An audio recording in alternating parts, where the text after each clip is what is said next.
Undeclared wars are commonplace.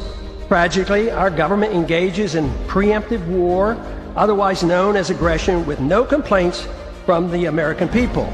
Sadly, we have become accustomed to living with the illegitimate use of force by government. To develop a truly free society, the issue of initiating force must be understood and rejected. What if sometimes, to love your country, you had to alter or abolish the government? What if Jefferson was right? What if that government is best which governs least? What if it is dangerous to be right when the government is wrong? What if it is better to perish fighting for freedom than to live as a slave? What if freedom's greatest hour of danger is now?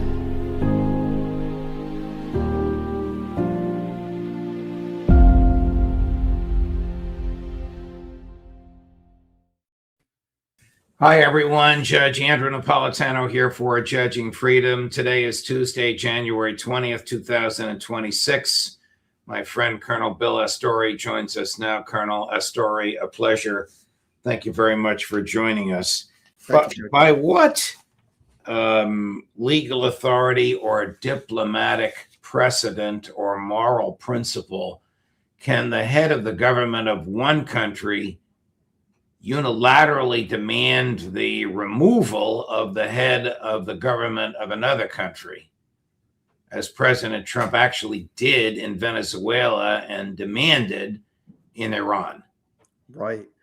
Well, there is no legal or moral justification for what President Trump has done. But I think we're operating under a rules-based order in which the rules are made by the powerful against the less powerful or the powerless. And obviously, this is a dangerous precedent for the world. It seems to me that we've degenerated into a might makes right kind of a government.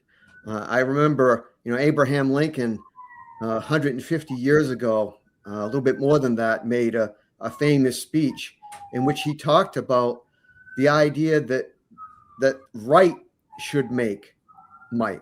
That when we're in the right, when America is leading from a moral position, from a legal position, that is when we're acting with the proper authority and setting an example, not just in our own country, but for the world. But the Trump administration obviously believes otherwise.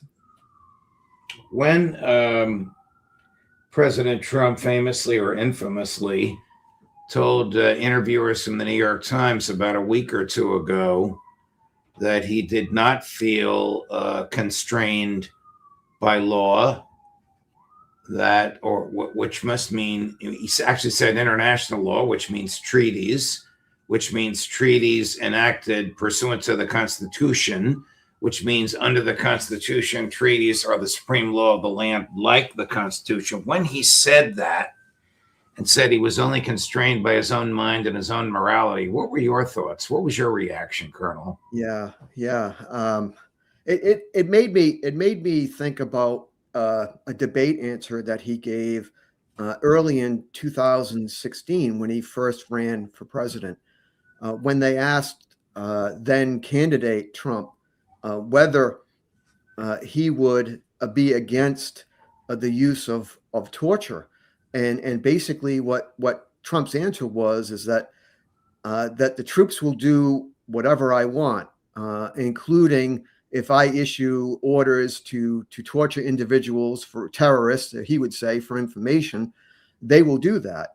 And when the journalist or the interviewer pushed back and said, well, but Mr. President, that would, or candidate Trump, that would be illegal. That made no impression on Trump back then. He basically said, look, the troops will do what I want.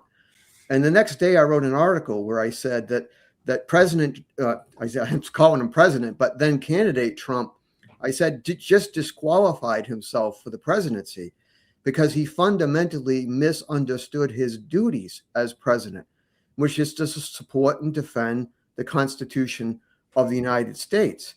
So when now President Trump, elevates his own morality, whatever that might be, as a beacon of truth for America, again, I think he's fundamentally misunderstanding his role as president and leading us into very treacherous waters as a country and as a people. Well, his very oath to preserve, protect, and defend the Constitution, an oath in the Constitution, so it can't be changed by statute, an oath written by James Madison, which includes the word faithfully executed, requires a subordination of his own morality to the principles of law and to the Constitution itself, and he's rejected that. Yeah, I don't think Trump has never really understood the idea of being a public servant.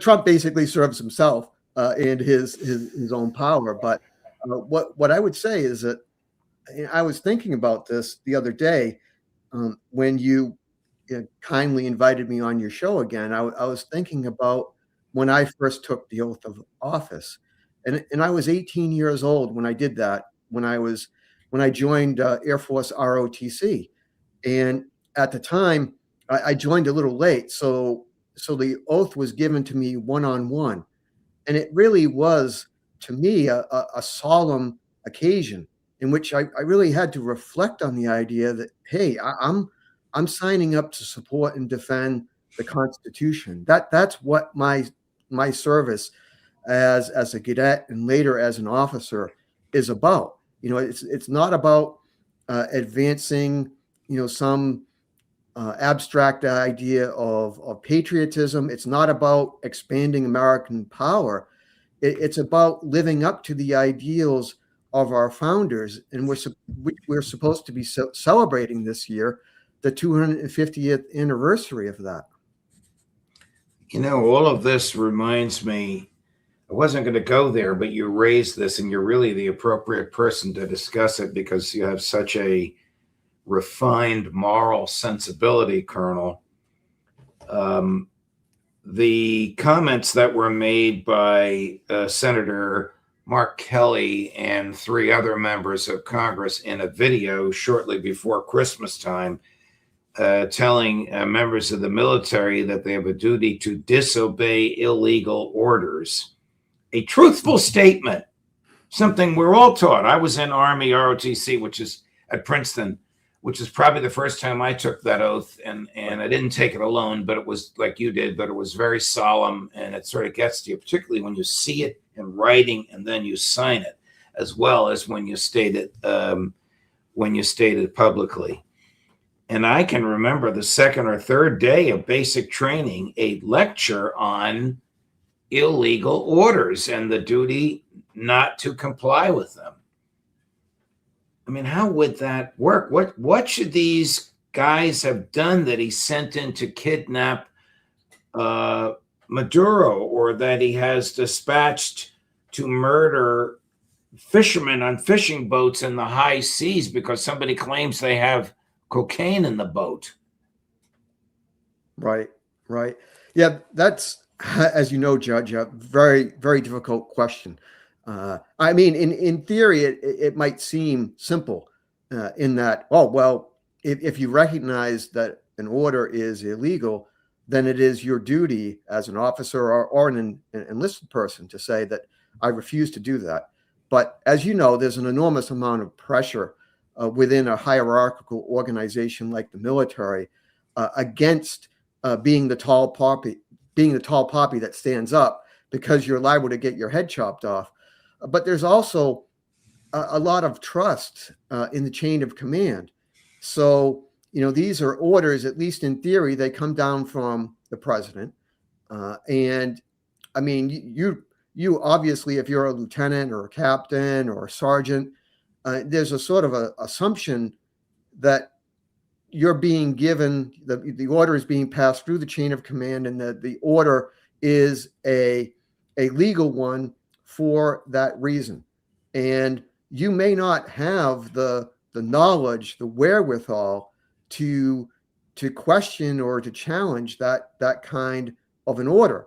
And even when you do, you may be told, well, we can't get into the details. That's classified. Just do your job. So I think it's a lot to expect military members to push back. But Right. I do think that those members of Congress who made that video, who reminded the troops that they have a legal duty to refuse orders. I mean, they shouldn't be punished for that. They're basically teaching the basics of military law. Right, right. And now, of course, no surprise, the Secretary of Defense, with whom I worked for 6 or 7 years at Fox News, who calls himself the Secretary of War, wants to punish Senator Kelly. This is creating a constitutional maelstrom because of what's called the compatibility clause in the Constitution that says military service is incompatible with being in the legislative branch. Translated, you can't be an active duty military and the U.S. Senate, and he can't be punished unless he's an active duty military. I don't know where this is going to go. I wish they would lay off and just respect his free speech. And I recognize that not every grunt in the military, truly, not every person in the military is a constitutional scholar. Right. Well, it's a show trial. Yeah. The admiral should have rejected it and should have said, I'm not killing those people in the boats. And maybe, you tell me, Colonel, because you were in the Air Force, maybe some of the people along the chain of command didn't even realize that this was a kill mission, because you said parts of it were classified. Maybe they weren't even told who the targets were. Right. No, that's certainly possible. And then, of course, the other part of it is that it very well could be said. I mean, basically, if you're a pilot set up to execute a mission, I mean, you may be told that, oh, well, we have solid, ironclad proof that this is a boat with drug runners on it, and therefore you're cleared hot on the target. And I mean, what is a pilot going to say? I mean, he's being told that there's ironclad proof and execute the mission. It would be quite brave of such a person to say, well, I refuse. I don't see any weapons on that boat, or I don't see any drugs on that boat. But how could he anyway? It would be, I mean, the drugs are probably hidden away. Yeah. So I think the more, I don't want to say easier, because none of these is easy, Colonel, but I think the more demonstrable case is the one in September where they fired a second time to kill people who were clinging for their lives to the debris of the boat. That to me is the clearer case, the more demonstrable violation of a basic moral principle. It's also a violation of the law to kill somebody who's shipwrecked. Right. No, absolutely. Yeah. No, I agree. Yeah. Let's switch gears a little bit. How did the MI6, CIA, and Mossad so terribly miscalculate the intel of the Iranians that they thought they could cause another 1953 style coup in Iran last week, and all of a sudden they were shut down? Right. I think there's a lot of there's a lot of wishful thinking going on there, and not a lot. I wonder how much human intelligence we actually have on the ground in Iran that's reliable. I know there is supposed to be Mossad agents there and so on, but I think one of the weaknesses, I mean, our intelligence agencies, I mean, they have the ability to sweep up all this information, but our actual in-country knowledge, our human intelligence, I don't think it's anywhere close to where it used to be. And so I think we're going to see more instances of when the United States, all our intelligence agencies, all 17 or 18 of them, and they're stratospheric budgets of approaching $100 billion a year.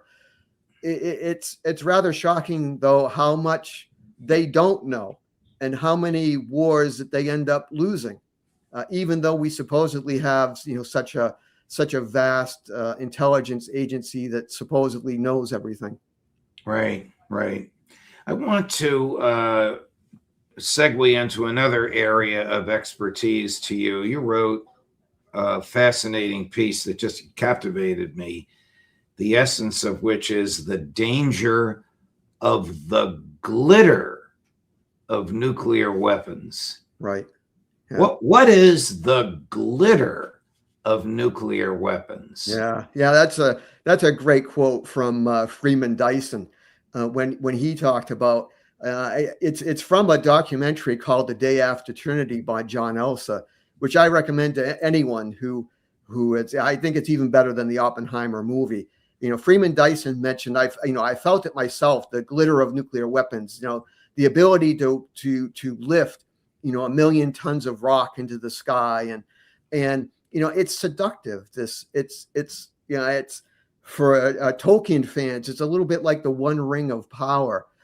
These scientists and engineers who work on the Manhattan Project, the hydrogen bomb, and all of that. It gives you the illusion of illimitable power, and that is something. I mean, the problem, of course, is that we have collectively more than 5,000 of these nuclear weapons around the world, only a fraction of which could end most life here on Earth. And so, if I were President Trump, my number one priority would be working with Russia and China and other nuclear powers on reducing the threat of nuclear war. But instead, we're rearming with more new ICBMs, new stealth bombers, and a new class of nuclear submarines, which may cost this country $2 trillion over the next 30 years, which is just an insane amount of money when you think about all we're really setting the stage for is Armageddon. How does our nuclear capability compare to the Russians or the Chinese? Right. Our nuclear capability is far more survivable. I mean, one of the things about, we have spent, the United States, we've spent so much money on what we call the nuclear triad, consisting of land-based ICBMs, then of course the bombers like the B-2 stealth bomber, the B-1, and then the Navy's Trident class nuclear submarines. I mean, we have a more survivable system than the Russians and the Chinese. Our nuclear weapons capability, our strike capability surpasses any other country. And yet we still feel, at least allegedly, we still feel unsafe. And this is something where I think you have a very powerful nuclear lobby. When you talk about this idea of modernizing the triad, you're talking about an enormous amount of money, an enormous amount of profits to be earned by big corporations like Northrop Grumman and Boeing and Lockheed Martin and all of the big contractors involved in building the new planes, the new missiles, and so on. And so, I hope we see a saner path ahead. I know I actually respect President Trump for talking about his fears of nuclear war, and yet his idea of spending yet more money on all of these nuclear weapons is just increasing the threat of war. Well, soon the Congress will debate a military budget. It's hard to even say this with a straight face. The president wants 1.7 trillion. Right. Now, that would be more money than all other countries' military budgets combined. How dangerous a temptation in the hands of Pete Hegseth, and you even take Pete's name out of it, put anybody's name in there, right, is 1.7 trillion. Right. Yeah. We're building an enormous warhammer, and And it seems when you put that much money into any sector of your economy, there's just that awful temptation to use it. And this is not something, we shouldn't be spending another $500 billion on what Trump has called the so-called dream military. I mean, it's not a dream military. It's a national nightmare. I mean, we need to be focusing on a military that defends America, that defends our Constitution, that defends our liberty and freedom. And so we should be focused on that, not on this imperial military that, as self-styled Secretary of War says, is driven by some kind of warrior ethos. I mean, our military, we really need the idea of the citizen soldier again, where we are citizens first and soldiers second. The whole idea of the warrior ethos is wrong and mistaken and inconsistent with the founding of our country. This is going to bring us back to what we were alluding to earlier. Is he going to send warriors, trained killers, into the streets of Minneapolis? Not citizen National Guardsmen and women, but people trained to kill. Yes, this is exactly the problem. It seems like Trump is itching to do this. He's trying to set up a scenario, under which he can justify what he says. Well, there's an insurrection occurring, and therefore I can send in federal troops. Well, if there's any kind of insurrection, number one, it's not an insurrection. But even if you call it that, it's an insurrection of your own making. And so it's not, Trump shouldn't be sending in troops, federal troops into our streets. If that came to pass, he should really be thinking about removing himself from office for being so incompetent as to create the conditions of that disturbance. Colonel Astore, a pleasure, my dear friend. Thank you for your intellectual honesty and personal courage. And I hope you'll come back and visit with us again soon. Yeah, thank you, Judge. Happy to come back again. Okay, all the best to you. Thank you. Thank you. Coming up later today, if you're watching us live in 35 minutes at 11 o'clock this morning, Colonel Douglas McGregor. At 1 this afternoon, Pepe Escobar. At 2 this afternoon, Matt Ho. At 3 this afternoon, Colonel Karen Kwiatkowski. Our day of colonels. Judge Napolitano for Judging Freedom.